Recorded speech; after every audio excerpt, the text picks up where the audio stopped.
Hey everyone, welcome to the program. I'm Andrew Knox in for Gordon today. It's never happened before in American history. A sitting president facing his predecessor on the debate stage in the race for the White House. President Biden and former President Trump square off tonight in Atlanta. High expectations and new debate rules increase the pressure. CBN's Brody Carter reports. For the first time in U.S. history, a sitting president and a former president will go head-to-head in a presidential debate. It's also the earliest debate in modern history, well ahead of the traditional fall schedule. No, sir. With $1 billion, if you that is absolutely not true. You're going to have true. Gentlemen. There's also a new set of rules to avoid chaotic scenes from the past. CBN's George Thomas explains from Atlanta. The debate happening here at CNN in downtown Atlanta will look and sound very different from previous debates. The primetime studio event will have no live audience, no opening statements, and the most unique rule, each candidate's microphone will be turned off unless he is directed to speak. Performance on the debate stage might be the most important aspect for the 81-year-old Biden, as Republicans highlight his age and mental health. Which Joe Biden's going to show up? Look, my summary is this. It doesn't matter if he drinks a whole gallon of energy drinks. He's not going to be able to match the acumen and the readiness of Donald Trump. While Biden will point to Trump's 34 felony convictions, a first for a presidential candidate, and other pending criminal cases. There actually might be more risk for Trump heading into this debate than there is for Biden because of the expectations. Political analyst Nathan Gonzalez tells CBN News because Republicans have made the president out to be too old and incompetent, he sees the real challenge residing with Donald Trump. Trump is used to feeding off of a crowd and feeding off the energy in the room, and that's just not going to be there. Trump is going to have to be a little more disciplined when it comes to time and whether his microphone is turned on or off, and try to avoid being looked at as a bully. As to the issues, Biden is expected to hammer the abortion issue after the Supreme Court overturned Roe v. Wade thanks to 3 Trump appointees. Trump no doubt will highlight the flood of unchecked migrants on the U.S. southern border and high inflation. President Biden has been preparing for this debate at Camp David over the past several days. Former President Trump has been on the campaign trail, and last night he attended a prayer conference call with members of a faith advisory board. Brody Carter, CBN News. As Brody alluded to, I have found this fascinating that a sitting president with decades of experience in debates and high-pressure elections and decades in government has spent multiple days with at least a dozen counselors, coaches, to get ready. It's a really interesting sign. And if Trump can have him pivot off script, will President Biden be able, with clarity, to respond well? It'll be interesting also to see how these rules and regulations and new boundaries impact how this all comes off and whether everybody's able to march to the tune of the new drummer or not. It's almost unimaginable to contemplate what this is going to look like. Well, and Trump can't feed off the energy in the room, and he's not going to get a lot of energy off President Biden either. So how will his perform? You know, he's been campaigning. He'll come in high energy, but I was going to say, he kind of carries his own energy wherever he goes. So it'll be very interesting to see. And I can't imagine the pressure that Biden must be feeling. No pre-written notes. They cannot have notes pre-written. So it's going to be very interesting. And David Brody will be with us tomorrow for a full analysis. We always appreciate David joining us. That's tomorrow. Well, in other news, the Supreme Court may temporarily allow emergency abortions in Idaho when a woman's health is at risk.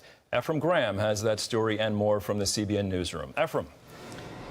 Andrew, that ruling appeared briefly online yesterday before being taken down. A court spokesperson said it was posted by mistake and the opinion will be issued soon. Bloomberg News reports the decision shows a majority of the court agreed to dismiss the case involving Idaho's near-total abortion ban. 2 years ago, Politico obtained a draft of the Dobbs ruling that overturned Roe v. Wade before it was officially released. Despite an investigation, the court never found out who leaked it. Israel's defense minister is wrapping up several days of meetings with officials in Washington. The prime minister is set to visit next month. And now there are reports Benjamin Netanyahu's speech to Congress might contain a surprise. Paul Strand has more now from our Jerusalem bureau. In Washington, Israeli Defense Minister Yoav Gallant reportedly is making progress with U.S. officials to speed up shipments of weapons from the U.S. to Israel. Benjamin Netanyahu accused the Biden administration of deliberately slow-walking such shipments, and the U.S. is admitting there have been bottlenecks in the process. However, the administration is emphasizing its support of the Jewish state. One official told the Washington Post the U.S. has provided $6.5 billion in security assistance since October 7th, $3 billion in May alone. Gallant says Israel needs the U.S. by its side. The powerful and enduring bond between the United States and Israel is key to our nation's strategy and our security. In a visit with Netanyahu in Jerusalem, Democrat Senator John Fetterman of Pennsylvania pledged his support for the Jewish nation. We stand with Israel through this, and I'm so sorry for what's been done to this nation. Fetterman has been a strong advocate of Israel, while others in his party have wavered. In fact, many Democrats signaling they might boycott Netanyahu's speech to Congress next month. Israeli media reports that Netanyahu will present a new position on Palestinian statehood in his speech, but the details are unclear. Netanyahu has long been against the idea, and his office released a statement that he opposes a Palestinian state and will not change his position. Palestinians themselves don't favor a state alongside Israel. Itamar Marcus of Palestinian Media Watch points out the vast majority of Palestinians hail the murderous attack of October 7th. There's tremendous support within the West Bank for what happened on October 7th. There was a poll taken a month and a half after October 7th, at which time, everybody knew what happened. Everybody knew about the rape and the destruction and the massacres. Palestinians were asked, is everything that's happened up till now, does it make you proud as a Palestinian? And 98% of Palestinians said it made them proud. On another front, Netanyahu and Israel's president toured the northern border with Lebanon this week. That's where all-out war may soon come as the IDF seeks to end daily attacks from Hezbollah on Israeli communities along the border. Turkey's president says his nation will stand with Hezbollah if it comes to war, and he's condemning Western nations for backing Israel. Paul Strand, CBN News, Jerusalem. Attacks against Jews and Muslims have risen dramatically in the U.S. and around the world. The numbers tell the story in a new government report detailing the status of religious freedom in nearly 200 countries. The State Department officially calls out Hungary for the use of anti-Semitic and anti-Muslim tropes by government leaders. Pakistan is another country of concern. There, Christians face imprisonment for blasphemy against Islam. The report also raises alarm over India, where there has been an increase in the number of attacks against religious minorities. The Family Research Council's Tony Perkins is the former chair of the U.S. Commission on International Religious Freedom. He told CBN's Faith Nation the Biden administration is not doing enough to stop persecution against people of faith. When America does not lead, the world follows, all right? We're not prioritizing religious freedom. And if you look at our foreign policy under this administration, religious freedom is at the bottom of the list of priorities. And so when America goes silent on the priority of religious freedom, the voices of those being persecuted are not heard. They're lost. North Korea is one of the worst persecutors of Christians in the world. Thousands of people from all walks of life flee the Hermit Kingdom every year, including one former military official who told CBN's Asia correspondent Lucille Toulousan about her harrowing experience and the miracles that saved her. During the Great North Korea starvation in 1998, Mrs. Son served in the military as caretaker of supplies and later as broadcaster of the Chuche, North Korea's propaganda outlet. My father was the provincial governor and bribed the military officer with a pig so I could get in the military, because it was a way we can get food rations and not starve like the rest of the country. But things got bad when my father lost the elections. He became very sick and died. My brother was detained and died of starvation in prison. In order to survive, Mrs. Son and her mother escaped to China. We swam across the Tuman River for 2 days and bribed the North Korean soldiers and brokers in China. There, we found a Christian church who helped us. After a few months, Chinese police began to trail them. I was already a Christian, but not deep. But I knew it was God who protected me and instructed me to hide and hold onto the underbars of a truck. I got away, but my mom was taken back to North Korea. I went back to rescue her, only to find out that she suffered and died in prison because she did not deny her Christian faith. Mrs. Son returned to China, where she married a Chinese Christian. Over time, authorities arrested her 2 more times, eventually putting her in a North Korean prison under inhumane conditions where once again Mrs. Son experienced God's help. I had to eat insects to survive. After 400 days, I was released, malnourished, and can barely walk. This was when my husband used his Chinese citizenship to get me to South Korea. Here, Mrs. Son joined the Sopyeong Church, where she grew in her Christian faith. This is Sopyeong Church. Sopyeong means Seoul and Pyongyang. Many of its members are North Koreans whom they helped settle in South Korea. They envision a unified North and South Korea by spreading the gospel in North Korea. It is impossible to reunite politically because of different cultures and backgrounds. Therefore, reunification can only happen through faith. During the starvation, many North Korean defectors escaped to China. Many believed Jesus, received Christian education in other countries, and became missionaries in North Korea, where there are now about 600,000 Christians in underground churches. Many Christians in South Korea who are praying for reunification believe it will happen in 5 years. North Korean Christians like Mrs. Son can help make this happen. I want to thank my mom and be like her. I am also dedicating my life to serve Jesus Christ and spread the gospel and worship Him until I die. Lucille Telusan, CBN News, Seoul. Passionate people of faith. Terry? Wow. Yeah, the passion and the faith that you see come out of people who've escaped from there, amazing. And the pictures and the stories of what happens in North Korea demand our prayers. $43 trillion a year. 43 trillion. That's how much Americans spend on medical treatments for conditions such as heart disease, cancer, and depression. One doctor believes up to 80% of these illnesses could be avoided by addressing the root cause behind them. Medical reporter Lori Johnson has the doctor's prescription. After watching her mother suffer from poor health for decades, then die relatively young, Casey Means pursued medicine to help others avoid what happened to her mom. She had seen her doctors faithfully, taken all the medications, done exactly what they said. But the reality is she never healed. She was being managed, but not healed. After becoming a head and neck surgeon, Dr. Means became disillusioned with the entire process and walked away from mainstream medicine. What I saw in the healthcare system is that we're spending more money every single year on treating diseases, but patients in America aren't really getting better. Our rates of chronic illnesses are going up every single year. Dr. Means believes this is due to the system ignoring the root cause, what she labels metabolic dysfunction. And this leads to every imaginable chronic disease we're facing today, from cancer to heart disease, stroke, Alzheimer's, dementia, type 2 diabetes, obesity, depression, anxiety, migraine, infertility, erectile dysfunction, you name it. She explains in her book, Good Energy, that metabolic dysfunction refers to how cells make energy, right down to the mitochondria.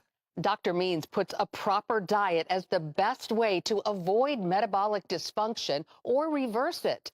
Other habits, such as exercise and sleep, also play a role, but she says diet matters most. She adds if more doctors were to take an ultra-aggressive stance on diet with patients, many could avoid medications and surgery, although with the current system, that's unlikely to happen. The average medical student in the United States does not take a single class in nutrition in medical school. So 4 years of medical school, 3 to 7 years of residency, and we are not talking about nutrition or lifestyle virtually at all. So there's this huge mismatch between what's causing diseases and then what doctors are trained to understand and treat. After nearly a decade, Dr. Means switched from surgery to functional medicine, one of the few specialties that emphasizes healthy habits. It's a lot harder to counsel a patient for an hour on their lifestyle and their diet than send them with a prescription for a pill. Her advice begins with a warning about processed foods, which are found in packages and in many restaurants. 70% of the calories we're eating in the United States today are ultra-processed foods made in factories. And essentially, we should think of ultra-processed food as a recent experiment in human culture that has failed. She recommends eating food close to what's found in nature and ideally cooked at home. So obviously, Andrew, it's not always easy eating that way, but Dr. Means points out one thing that also isn't very easy is having a chronic disease. That was a fascinating story. I mean, Right. and to think that a lot of medical training, they don't take nutrition classes, et cetera, but that's a whole nother issue. Yeah. Now, you've talked a lot about the amount of sugar in processed foods. In fact, sometimes when I'm sugaring my coffee, I think Lori would probably advise me against this. But what's another ingredient often found in processed foods? That a lot of people overlook: refined seed oils like soybean oil. And the reason these are harmful is because they can cause massive inflammation, which we know, Andrew, is the root cause of so many diseases. And also these oils can cause oxidative stress, which can damage our bodies at the most fundamental cellular level. Believe it or not, soybean oil is the #1 oil consumed by Americans today. It is in so many things. I could have brought in half of the grocery store when I was there, but as an example, the first thing that came to my mind was mayonnaise right here. The #1 ingredient, soybean So oil. we're supposed to avoid soybean oil, but soybeans are healthy, aren't they? Not? You would think, but the problem is the way they're processed in these giant factories, industrialized. They bleach them, they deodorize them, and probably most importantly, they heat them to these extremely ultra-high temperatures, which causes them to become rancid with free radicals. Not good. So are there other processed oils we need to avoid? I'm sure there are. Absolutely, they are. And so here are the ones that Dr. Means recommends avoiding. Over here, this is shortening, which of course we all love to cook our fried chicken in shortening. But guess what? The #1 ingredient of this particular brand of shortening, soybean oil. Are there? Oh, go ahead. I'm sorry. Then also next down the line, vegetable oil. This particular brand, the #1 ingredient, soybean oil. Then we have canola oil, corn oil, and peanut oil. These are all highly processed, industrialized oils. That I know, your expression is like, I love peanut oil. That's another great one for frying oils chicken. are kind of off limits. They're kind of off limits, and they're also very cheap. This is why they're so popular in restaurants and packaged foods. Are there some we can go to as an alternative? Yes, absolutely. So I'm the hoping king you say of the olive hill, oil, please. Yes, the king of the hill, the #1 oil is olive oil. And the reason it's so good is because of these compounds that it contains called polyphenols. Polyphenols. And different olive oils, different brands can contain different amounts of polyphenols. This one right here, the Gundry olive oil, has 30 times the polyphenols as most olive oils because the olives come from Morocco. They have a lot of polyphenols that you have to buy online. Dr. Means likes this brand right here, Spectrum. This is available in most grocery stores. And she says, when you're looking for an olive oil, do look for the dark bottle because sunlight can oxidize the oils. Look for first cold pressed. Organic is always nice, but also look for single sourced olives because a lot of these olive oil manufacturers will, not a lot of them, but some of them will cut the olive oil with some of these guys over here. So you have to watch out for that. I don't do much cooking, as my wife can attest to, but I do love olive oil, so I'm glad to hear this. But hate olives, isn't that interesting? That is interesting, but you know, we stuff. always talk about why the Mediterranean diet is so good. Yeah. It's because olive oil is one of the cornerstones of the Mediterranean diet. The problem with olive oil is you don't want to get it too high. You don't want to heat it too high because then it can lose some of its health benefits. So it's really recommended room temperature, low heat, medium heat. But if you want to cook on high temperatures, avocado oil is the way to go. So that's a good, healthy oil that's good for high heat. Great information. Another great information. Another thing she recommends is sometimes coconut oil, grass-fed butter, but those do have saturated fats, and sometimes that's problematic if you're watching your cholesterol. Good stuff. Thanks for looking out for us. And the book is called Good Energy, and you can find it wherever books are sold. Lori, thank you again so much for being with us. Thanks for having me. Really appreciate it. Terry, over to you. Well, Kelli Masters was called to a mission field that's 100 yards long and surrounded by 70,000 screaming fans. She had a great career as a partner at a law firm, and then she risked it all because she felt God telling her to become a sports agent. I remember this particular evening like it was yesterday. It was a Fellowship of Christian Athletes banquet. At the table just next to ours was this young man, Gerald McCoy. He had been all over the news. He was the biggest, recruit coming out of Oklahoma that year. He had committed to play at the University of Oklahoma. Of course, the Holy Spirit is prompting me, get up and go introduce yourself. And I'm coming up with all the reasons not to. They're gonna go, who are you? You're an agent? How long have you been an agent? And I'd been an agent for about a minute at that point. I walked a few steps over, not even sure exactly what I said to him. I introduced myself, and his dad stood up, and we talked, and I gave him my card, and he held up the card in his hands, and he studied it, and he looked at it, and he goes, okay, I'm gonna keep this. And I thought, I don't know if it'll lead to anything. I don't know if he'll remember me, next week, much less 5 years from now. But I stepped out there. When Kelli Masters met Gerald McCoy, she had been a sports agent for less than a year. As a successful lawyer from Oklahoma, Kelli had an unexpected meeting with former NFL player Josh Heupel. Josh and his family sought Kelli's assistance with his nonprofit, and the meeting would change the trajectory of her life. Josh's mom, at one point we were discussing, I was asking her questions about, what did your agent do? Did your agent help you with this? And she said, gosh, if you'd been an agent back then, we would have worked with you. We would have signed with you. So many young people in that situation who have these great platforms and resources want to use them for good and want to use them to impact lives beyond their own. That's something that I can get behind. As Kelli felt God calling her to be a sports agent, she began to see how she could serve athletes. I saw working with athletes as a mission field. The sports agent world, generally speaking, is driven by money and by seeing athletes as commodities. I wanted to look at the athletes that I had the opportunity to work with and say, I see your worth and your value far beyond what you do on the football field. How can I help you make the most of the opportunities that you've been given? Following God's calling, Kelli found herself facing an uphill battle of discouragement, doubt, and discrimination as she stepped into the world of sports agents. I had just become a partner in my law firm, and I sent out an email basically to the entire firm letting them know this is something that I am now adding to my practice area. I'm going to be certified as an NFL agent. And I kept a file of all of the responses telling me, you're making a huge mistake. I received and it wasn't necessarily that they didn't believe in me. They certainly seemed to, but it was more of, do you really know what you're getting into?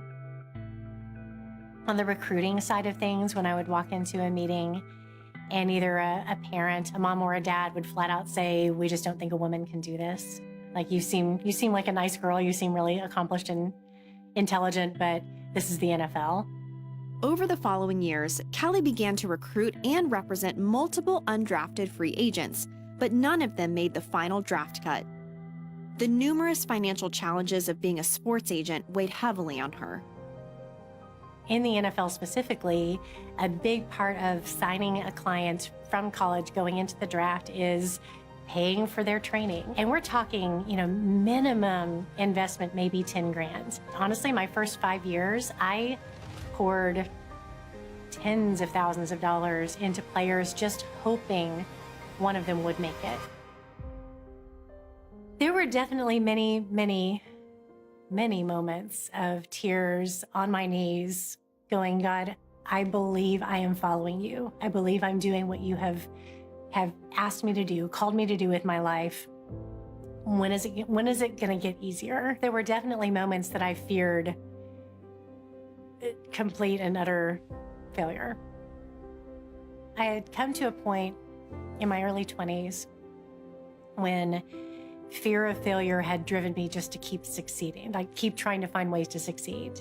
It really was me selfishly wanting everyone to love me and accept me and applaud me. And desperately needing that affirmation from other people. I was just, from holding up the facade of trying to look perfect to everyone and please everybody, I was absolutely done. I just said, and God, if I if it's possible, I may let everyone down, but right now, I just want to surrender everything. I don't want to live for everybody else anymore. Can I just know what you want? Can I just know, why you put me on this earth? And can I just do that? And even if I let everybody else down, I can make you happy. I just wanted to know what's enough. If I just please you, is that enough? And it is. God just loved me. He loved me. And I didn't have to earn it. 6 years of struggling as a sports agent, Kelli received an unexpected call from Gerald McCoy's father. A year later, that call led to Kelli representing Gerald McCoy as one of his agents. On NFL Draft Day 2010, Kelli became the first woman in history to represent a top 5 draft pick when Gerald was drafted by the Tampa Bay Buccaneers. I'd been waiting for that moment for so many years. There's so many sacrifices and people saying, Kelli, you are losing so much money and spending all this time and you have nothing to show for it. Like, when are you going to wake up? When are you going to move on? When you believe God for something for so long and you stand in faith for so long and then it actually happens, I always laugh at myself. I'm like, why am I surprised when something that I had been praying and fasting and believing God for, and it finally happens, and then I'm shocked that it actually happened. Why? I want to get to a place where I'm like, yeah, of course God did that. Today, Kelli Masters is recognized as one of the most influential women in the sports business. Kelli remains committed to her vision of supporting athletes and continues to use her platform as a mission field to represent Christ in the sports industry today. The players that I have been given the opportunity to work with and pour into, we've made a difference. That's the thing that I love the most, is now seeing former athletes of mine thriving. I would not be an agent if not for Jesus. I would not be in this industry. I would not be doing what I'm doing unless I knew that God led me to do this. I want to point everyone to Jesus the way I was pointed to Jesus. Everything else that I've accomplished, everything else that has happened in my life, in my heart, in the relationships and the impact that I've been able to make just as one person, none of that would have been possible without the saving grace of Jesus. Boy, hats off to her. That is a rough business to be in. But what struck me was that as gifted and talented as she is, that she had the same need to find purpose in her life that we all have, and I love that she stuck with it. Listen, let that be a message to all of you who are struggling. God's in the process, and in the process you're being prepared and you're being taught and refined and taken to a place of surrender to his purposes. And wow, what a story. A lot of people can identify with that because they feel like, oh, God's given me a vision and a purpose. I've got my mission from God. And then the tough times come. Yeah. The resources aren't there. And you're like, Lord, where are you? You put me on this mission. I'm not hearing from you. Yeah. And then she made the decision to say, okay, how can I bring you glory in all of this and make you happy, bring you pleasure, Lord? And then it changed things. And what great perspective and wisdom from her. Yeah. Absolutely. Appreciate her story.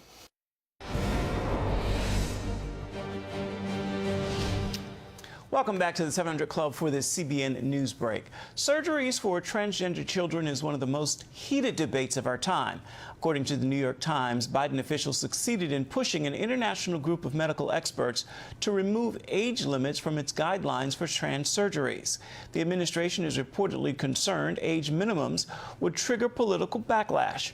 Critics say children are too young to make these decisions, while supporters argue young people with gender dysphoria face worsening symptoms if not treated.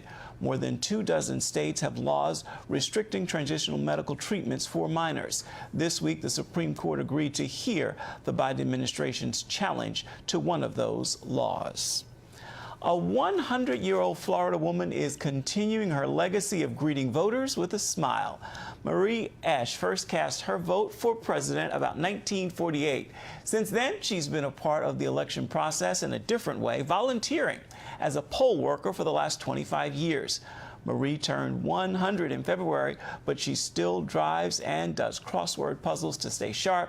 No matter how divided the political landscape, Marie greets everyone with a friendly smile. That's been her way for a century and counting.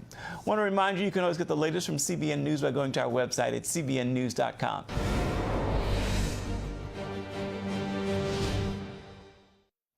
Victor Marx has been to some of the most dangerous places in the world, and he's been face to face with some of the most dangerous people along the way. He is a high-risk missionary, and his goal is to raise up a generation of dangerous men.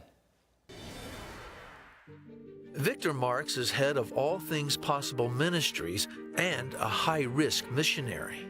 A former Marine, Victor has taken more than 100 trips to some very dangerous places, bringing rescue and relief. The things he's seen and done have sharpened his perspective on life and what really matters. He believes the men of today need more courage. In a new book, The Dangerous Gentleman, Victor lays out the path for men to become courageous in a culture of fear. I'm honored Victor Marx is here with us now. Welcome. It's good to be here, Andrew. You have a friend with you today. Yeah, Who's with us? We brought Reagan today, our 7-year-old Belgian, and she's been with us to Iraq and Syria, and yeah, we're grateful for her. Likes the camera, it looked like, too. Oh, yeah. You guys have been through a lot together.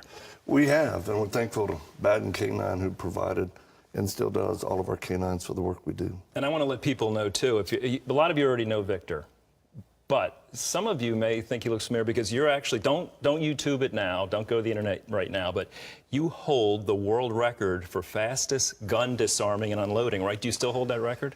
I do. Under a second? Yeah, 0.8 of a second. So yeah, those videos, I think they've amassed over 1 billion views right now. Incredible. Yeah. All right, you're a former Marine, 7th degree black belt, high-risk missionary. I mean, in Iraq doing ministry work, incredible. I mean, how do you sum that up? Well, people go, man, you must be some type of super saint. I'm like, no. I just go to places so dark that you can be a spark for the Lord, and it comes off bright. And I think that's what I want to do at this point in my life, being an older lion, and that's the purpose of the book, The Dangerous Gentleman. We need young men and men in America who claim faith, but also those who don't, to step up and start leading, because we are in a very bad place right now. Your resume is incredible, very interesting. A number of years you spent in, would you call them youth prison? Not youth prison prisons. facilities. What you saw there and experienced, talk about what you went through serving in that capacity. Well, I tell you, it really showed the results of a fatherless nation. For men not stepping in the role as dads, and you see the outcome of it. I mean, think about it. I was born in the 60s, and the majority, 70-something% of families, there was a father and a mother to raise the children. Without a dad in the house, you lose your provider, protector, and really someone to correct young men. So because of this and where we are, our culture, again, we're in a bad spot. And I'm going to tell you, I'm going to say something that's going to offend some people, and that's okay, because some people need offending.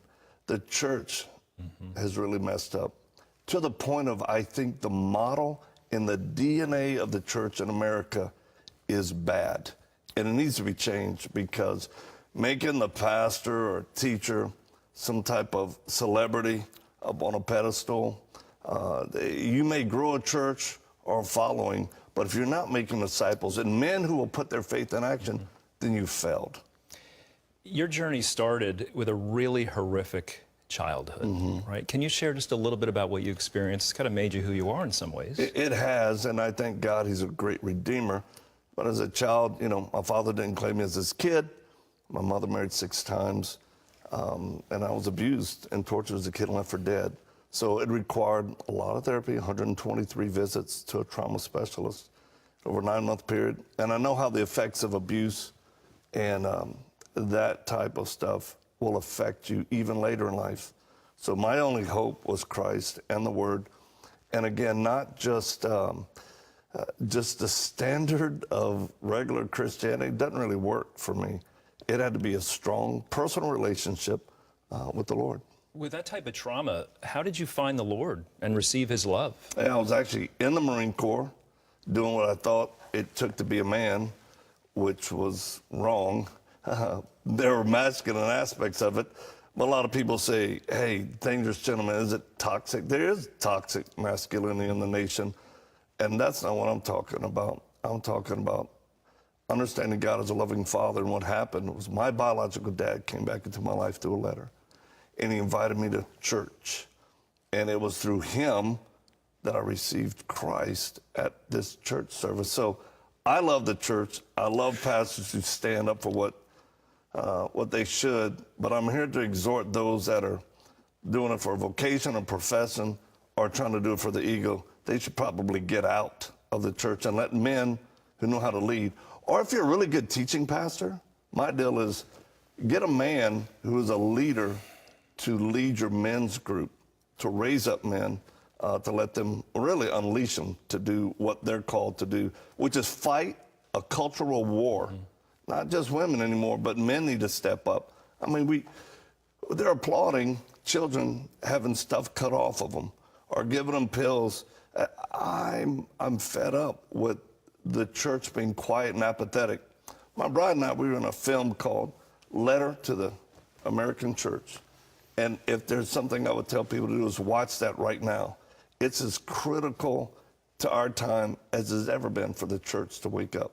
You know, and I guess a lot of this comes out of, in reading your book, I found myself having greater empathy toward these young people locked up in these youth prisons. I mean, Yes. you encountered children that had horrific childhoods, Yeah. even one girl, a teenage girl with a demon, right? And Yeah. that was a fascinating encounter in your book. Yeah, which proves we're in a war. Men don't have to go overseas. Men don't have to take up arms to be able to fight the battle that's needed. It's right here in America. And there's very strong demonic activity. We have a film called The Unseen War. And we encourage people to watch that to really understand the battle that we're in. And I think once men do, and they start getting unafraid because of the power of God's Spirit and solid teaching of the Word, they'll step into the battle of this culture and won't win it back. I was particularly struck, you tell men to hate their life. Yeah. It doesn't make sense, Victor. What do you mean, hate my life? Well, I guess to the current philosophy of the church, maybe not. But those are the words in red. Jesus said, hey, if you want to gain your life, you need to lose it. And he said, deny yourself daily, pick up the cross and follow me. So that's what men need to do. Follow Jesus, not necessarily a pastor, and make God your father, because that's the only answer in our nation for a fatherless nation, for generations now. And for some of the older lines to step in. I got a friend, and Mike O'Malley, and he just took 18 young men, ages 18 to 25, brought them to our training center to do a little physical training. But the whole deal, he's a 90-day program, let's see, and they work jobs. It's like, you get up at 5:30, you be disciplined. Because men in America right now, especially young men, need to learn how to be physically disciplined, emotionally stable, and spiritually strong.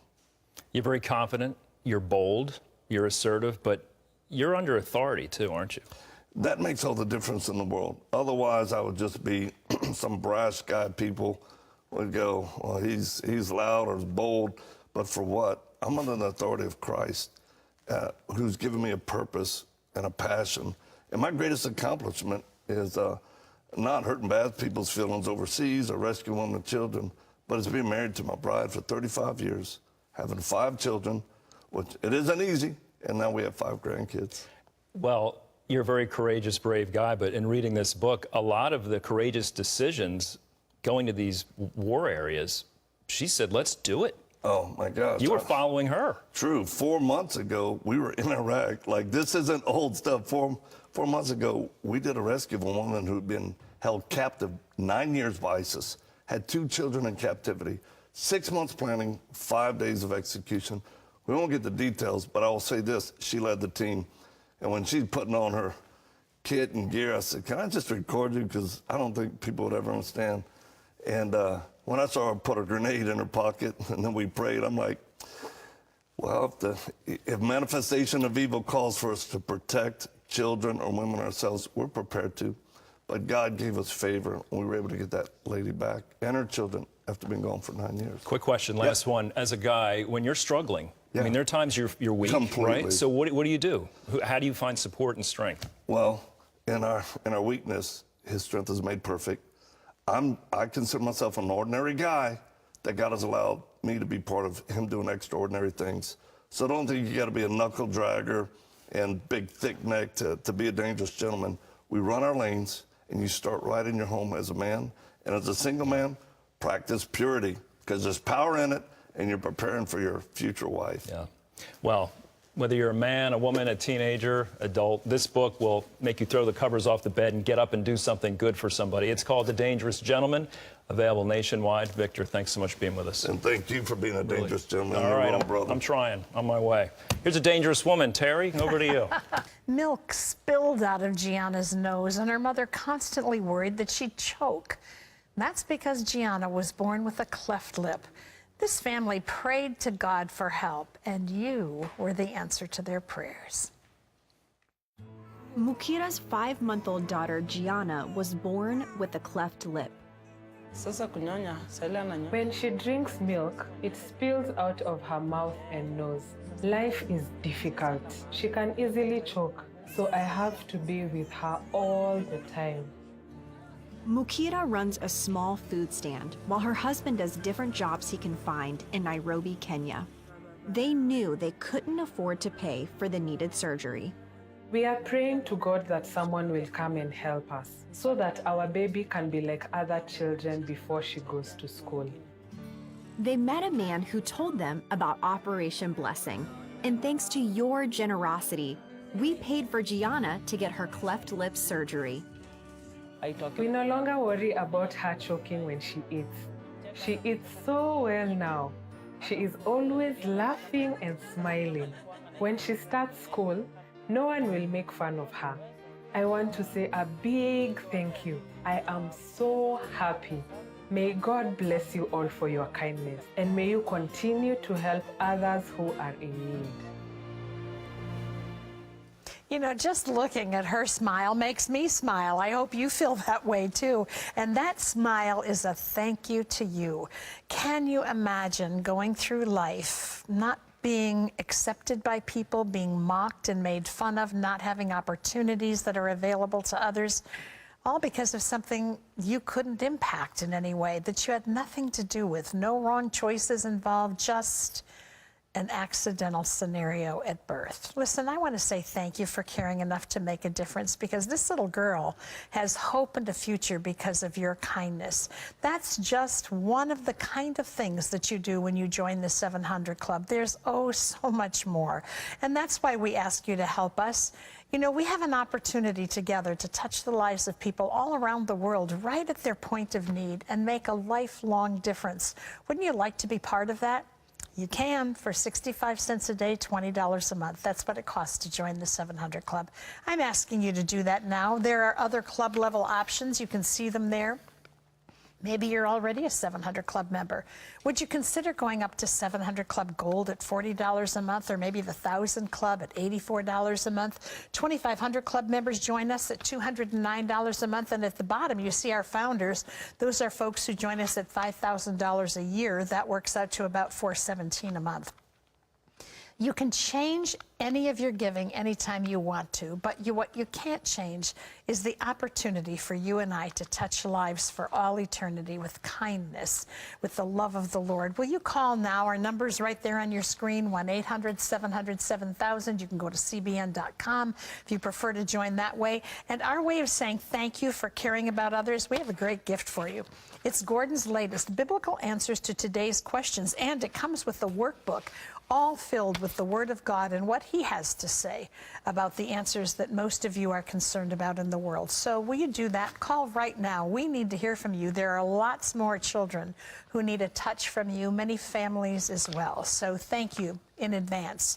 I want to say that people who've already seen this gift are saying, Janice, she lives in McCordsville, Indiana. She says, I thank you for a great study from biblical answers to today's questions. It was a faith builder. So I ordered 2 workbooks for a family member and another, both facing surgery. And then Debbie from Bancroft, Idaho said, I'd like to thank you for this special gift. Really appreciate it. And also for past CDs and DVDs. So this can be yours, and we invite you to join with the rest of us now.